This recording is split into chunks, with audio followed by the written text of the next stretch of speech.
अस्सलाम वालेकुम स्टूडेंट्स। आज के इस लेक्चर में हम लोग केमिस्ट्री क्लास 11th और इसकी एग्जाम्पल 1.9 और 1.10 को सॉल्व करेंगे। तो पिछले लेक्चर में हम लोगों ने 1.8 एग्जाम्पल की थी। अगर आपने वो लेक्चर नहीं देखा तो आप लोग वो लेक्चर देख लें अगर आपको समझ नहीं आई लेक्चर्स की, ठीक है, इस एग्जाम्पल्स की। ठीक है स्टूडेंट्स, तो सबसे पहले हम लोग यहाँ पे देखते हैं इसकी स्टेटमेंट देखते हैं, ठीक है, एग्जाम्पल्स की। तो एग्जाम्पल की स्टेटमेंट यहाँ पे आपको नज़र आ रही होगी।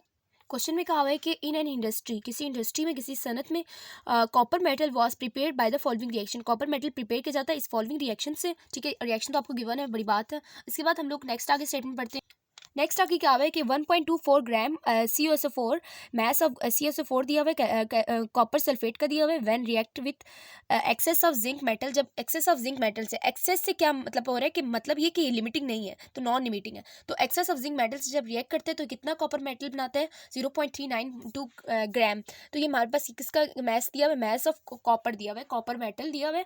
और हमने क्या निकालना है, परसेंटेज यील्ड निकालना है। तो परसेंटेज यील्ड का आपको फॉर्मूला पता होना चाहिए। परसेंटेज यील्ड का क्या होता है, actual yield divide by theoretical yield which is multiplied by percentage निकालना है, तो 100 से मल्टीप्लाई करेंगे। तो स्टूडेंट्स इस क्वेश्चन को हम लोग सॉल्व करेंगे। सबसे पहले डाटा वगैरह मैं यहाँ लिख चुकी हूँ। तो डाटा वगैरह तो आप लोगों ने साथ उतारना है और आप लोगों ने सोल्यूशन के लिए हेडिंग भी देनी है, ठीक है। अब इसके बाद स्टूडेंट्स आप लोग यहाँ पे देख रहे हैं, हमें जो ये मैस ऑफ कॉपर दिया हुआ है, हमने निकालना है हम लोगों ने निकालना है परसेंटेज यील्ड। परसेंटेज यील्ड किसका निकालना है हम लोगों ने, जाहिर सी बात है कॉपर का निकालना है, ठीक है। कॉपर सल्फेट का तो नहीं है, कॉपर का निकालना है। तो कॉपर मेटल का जो गिवन है ना, जो गिवन है ग्राम्स में, इसका मैथ जो गिवन है ये हमारे पास कौन सा ये एक्चुअल यील्ड है, ठीक है। ये एक्चुअली कितना प्रेजेंट है, ठीक है, इसको हम लोग एक्चुअल बोल सकते हैं जो हमें गिवन है। और जो हम लोग खुद कैलकुलेट करेंगे ना वो क्या होगा, थ्योरेटिकल यील्ड होगा। और उसका दूसरा नाम क्या, एक्सपेक्टेड यील्ड। और उसका तीसरा नाम क्या, कैलकुलेटेड यील्ड। तो ये हम लोगों ने खुद कैलकुलेट करना है, क्योंकि कैलकुलेट करते हैं थ्योरेटिकल का मतलब है कि थ्योरी के लिहाज से हमारा क्या आना चाहिए था। तो हम लोग यहाँ पे सॉल्व करेंगे। अब सबसे पहले आप लोगों ने रिएक्शंस को देखना है। रिएक्शंस को देखते हुए आप लोगों ने बताना है कि अब आप लोग यहाँ पे देखेंगे कि सबसे पहले आप लोग बोलेंगे स्टोकियोमेट्रिकली आपको क्या नज़र आ रहा है कि हमारे पास जो गिवन्स हैं, सबसे पहले आप लोग कहेंगे मॉलिक्यूलर मैस ऑफ आपको जो एक रिएक्टेंट दिया हुआ है, molecular mass of copper sulphate का आपको मैस दिया हुआ है ना, तो आप उसका सबसे पहले मॉलिक्यूलर मैस निकालें। वो आपके पास क्या आ रहा है, 63.5 कॉपर सल्फेट है, कॉपर है प्लस, और हमारे पास क्या है, सल्फर का है 32 प्लस, सल्फर के बाद ऑक्सीजन का 64 से मल्टीप्लाई करके 64 आता है। और उसको आगे फर्दर सॉल्व करेंगे, ऐड करेंगे, हमारे पास कितना आएगा, 159.5 ग्राम पर मोल, ठीक है।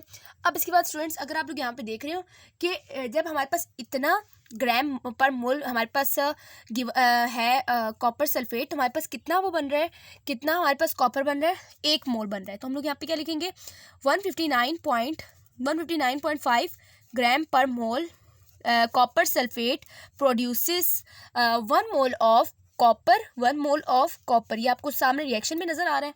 159.5 ग्राम पर मोल है कॉपर सल्फेट का, तो कितना मोल प्रोड्यूस कर रहा है, 1 मोल ऑफ कॉपर प्रोड्यूस कर रहा है। अब इसके बाद हम लोग ढूंढना चाहते हैं कि 1.274 ग्राम ऑफ कॉपर सल्फेट कितना करता है। तो हम लोग सिंपली क्या करेंगे, सबसे पहले 1 को डिवाइड कर देंगे 159.5 से और इसको मल्टीप्लाई कर देंगे 1.274 से। ये आपको तरीका मैं पहले बता चुकी हूँ, ठीक है स्टूडेंट्स। आप लोगों ने सिंपली क्या करना है कि आप लोगों ने कहना है कि 159.5 ग्राम पर मोल कॉपर सल्फेट 1 मोल प्रोड्यूस कर रहा है। जब 1 मोल कितना देगा, 1 मोल ऑफ कॉपर सल्फेट कितना देगा, 1 डिवाइड बाई 159.5। और फिर आप लोगों ने लास्ट में कहना है कि 1.274 ग्राम ऑफ कॉपर सल्फेट कितना देगा, 1.274 डिवाइड बाई 159.5। हमारे पास ये आंसर क्या आ जाएगा, आंसर हम लोग कैलकुलेटर से कैलकुलेट करेंगे, 1.274 विच इज डिवाइडेड बाय 159.5। 159.5 हमारे पास ये क्या आ रहा है, ये आ रहा है 7.98 इंटू 7.99 इंटू 10⁻³ हमारे पास ये किस में आ रहा है, moles of copper sulphate, copper sulphate नहीं, कॉपर का। इसके बाद स्टूडेंट्स हमने नेक्स्ट काम क्या करना है, हमने नेक्स्ट काम आगे फर्दर इसी तरह से करना है। 1 मोल ऑफ, हम लोग कहेंगे 1 मोल ऑफ कॉपर सल्फेट कितना प्रोड्यूस कर रहा है, अभी हम लोग देख चुके हैं 1 mole of copper sulphate is equal to 1 mole of copper produce कर रहा है। 1 मोल जब कॉपर सल्फेट का होगा 1 मोल ऑफ कॉपर प्रोड्यूस हो रहा होगा।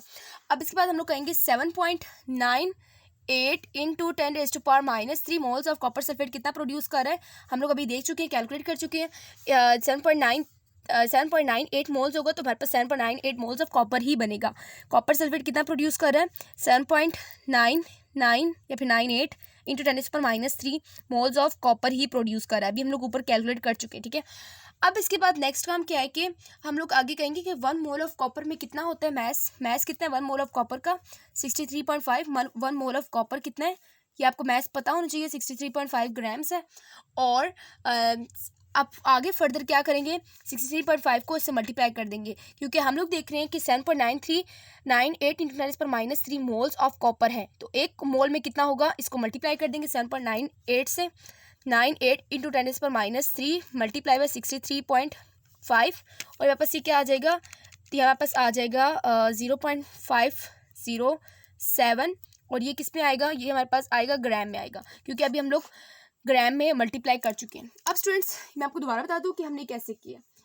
अभी आपको मैंने फॉर्मूला पिछले लेक्चर में आप लोगों को मैं फॉर्मूला बताया था कि नंबर ऑफ मोल्स कैसे निकालते हैं। जब आप गिवन मैस करें, गिवन मैस को डिवाइड करें मोलर मैस से, ठीक है, given mess divided by molar mass. अब स्टूडेंट्स यहाँ पे आपने मोल्स निकाल लिए थे और यहाँ पे आपके पास मोलर मैस गिवन था। अब आप लोगों ने गिवन मैस निकालना है, मोलर मैस गिवन है और नंबर ऑफ मोल्स गिवन है, तो आप लोग सिंपली क्या करेंगे, नंबर ऑफ मोल्स को यहाँ पे लाके मल्टीप्लाई कर देंगे। यस, तो यही पॉइंट आपको क्लियर करवाना चाह रही हूँ कि आप लोगों ने सिंपली यहाँ पे क्या किया है, 7.98 इंटू 10⁻³ मोल्स को मल्टीप्लाई किया है 63.5 यानी मोलर मैस से। Number of moles multiply molar mass किसके बराबर आता है, number of moles multiply molar mass. यहाँ पे आपको फॉर्मूला से पता चल रहा है, मोलर मैस यहाँ पे डिवाइड हो रहा है तो यहाँ पे आके मल्टीप्लाई हो जाएगा और गिवन मैस के बराबर आ जाएगा। तो हम लोगों ने यहाँ पे गिवन मैस निकाला है। तो स्टूडेंट्स यहाँ से आप लोगों को क्लियर हो गया होगा, आई होप सो कि आपको क्लियर हो गया होगा ये पॉइंट हमने कैसे किया। अब इसके बाद स्टूडेंट्स हम लोगों ने निकालना है, हम लोगों ने क्या निकालना है, हम लोगों ने यील्ड निकालना है, परसेंटेज यील्ड। तो स्टूडेंट्स परसेंटेज यील्ड के लिए मैं क्या करूँगी, परसेंटेज यील्ड मैं आपको बता चुकी हूँ किसके बराबर होता है, actual divided by theoretical, actual यानी actual yield divided by theoretical yield which is multiplied by 100, ठीक है, 100 से मल्टीप्लाई करना है। तो हम लोग यहाँ पे क्या करेंगे, एक्चुअल यील्ड हम लोगों ने क्वेश्चन में जो हमें कहा था गिवन था वो कितना था 0.392 था और थ्योरेटिकल यील्ड कितना है 0.507, ठीक है। हम लोगों ने ये थ्योरी के मुताबिक निकाला है और उसको मल्टीप्लाई करना है 100 से, हमारे पास ये आंसर आ जाएगा 0.392 which is divided by 0.507 which is multiplied by 100 and our answer is here 77.3। अब ये 77.3 के साथ आप लोगों ने क्या लगाना है, परसेंटेज का साइन लगाना है। यस, तो स्टूडेंट्स उम्मीद करती हूँ ये लेक्चर आप लोगों को समझ आ गई होगी इस पार्ट की, ठीक है। 1.9 हम लोगों ने एग्जाम्पल की, इतनी लंबी थी, लेकिन इंशाल्लाह जो नेक्स्ट हमारे पास जो एग्जाम्पल है वो आपको ईजी लगेगी। तो स्टूडेंट्स हम लोगों ने सिंपली क्या किया, इस फॉर्मूला को जहन में रखा है और इसके फर्दर सॉल्व किया। अब स्टूडेंट्स हम लोग करेंगे एग्जाम्पल 1.10 जिसके डाटा मैं यहाँ पे लिख चुकी हूँ और उससे पहले स्टेटमेंट को पढ़ेंगे। स्टेटमेंट अगर आप लोग यहाँ पे देखें, in a reaction 2 moles of CH4, 2 moles हैं CH4 के, वो रिएक्ट किससे कर रहे हैं, were reacted with excess of Cl2 के साथ रिएक्ट कर रहे हैं, ठीक है।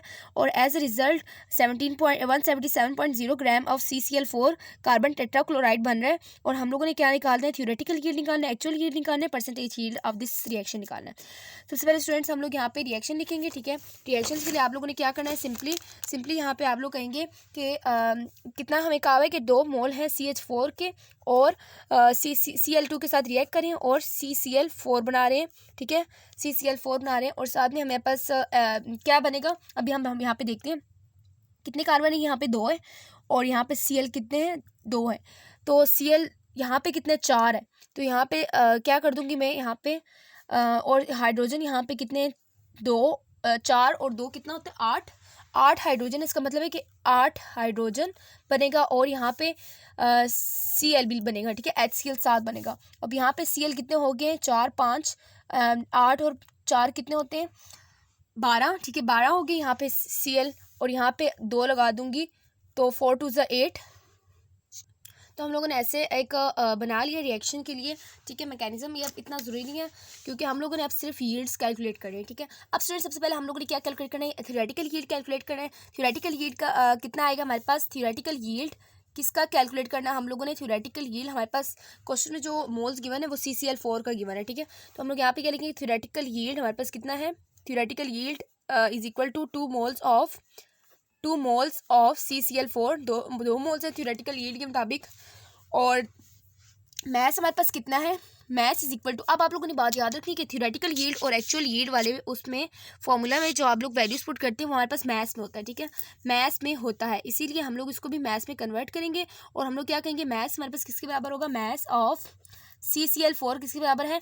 अब मैं आपको पहले बता चुकी हूँ कि गिवन मैथ्स किसके बराबर होता है, number of moles multiply molar maths, number of moles को मल्टीप्लाई करें इसके मोलर मैथ्स से, कार्बन होता है 12 और Cl कितना होता है, Cl हमारे पास होता है 31 21 इस तरह कुछ है। तो स्टूडेंट्स हमारे पास क्लोरीन का जो फॉर्मूला है वो जो मॉलिक्यूलर वेट है वो हमारे पास होता है 35.5 विच इज़ मल्टीप्लाइड बाय 4। और जब इन दोनों को हम लोग सॉल्व करेंगे तो हमारे पास 154 आ रहा है, ठीक है। और 2 को मल्टीप्लाई करेंगे 154 से, हमारे पास क्या आंसर आ जाएगा, हमारे पास आंसर आ जाएगा 308 ग्राम्स। अभी हमने बताया कि आपको मैथ्स थ्योरेटिकल यील्ड और एक्चुअल यील्ड जो पुट करना है वो आपने किस पे करना है, वो ग्राम्स में पुट करना है। तो एक्चुअल यील्ड हमारे पास कितना हो गया, नंबर बी पे, जो हमें मैंने आपको पहले बता चुकी हूँ कि आपको जो क्वेश्चन में जो ग्राम्स में दिया होगा ना वो आपका क्या होगा, एक्चुअल यील्ड होगा, ठीक है, एक्चुअल यील्ड। अब ये थ्योरेटिकल यील्ड हमने कैसे कैलकुलेट किया, 2 को क्यों मल्टीप्लाई किया, अगर आप लोग यहाँ पे देखें 2 मोल्स ऑफ CH4 हम लोग थ्योरी के मुताबिक देखे करते हैं, तो इसलिए हम लोगों ने यहाँ पे क्या कहा कि थ्योरेटिकल यील्ड हमारे पास किसके बराबर है, 2 multiply by molar mass of CCl4, ठीक है। अब हम लोग यहाँ पे क्या लिख दिया, एक्चुअल यील्ड लिख दिया।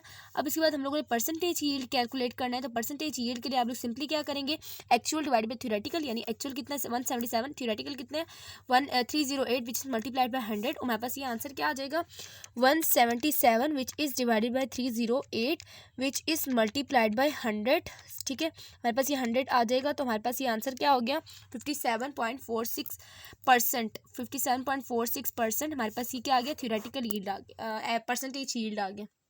तो स्टूडेंट्स उम्मीद करती हूँ लेक्चर आप लोगों को पसंद आया होगा। लेक्चर पसंद आए तो लाइक करें, दूसरों के साथ शेयर करें और चैनल को भी सब्सक्राइब करना ना भूलें। इंशाल्लाह नेक्स्ट लेक्चर में मिलेंगे, तब तक के लिए अल्लाह हाफिज़।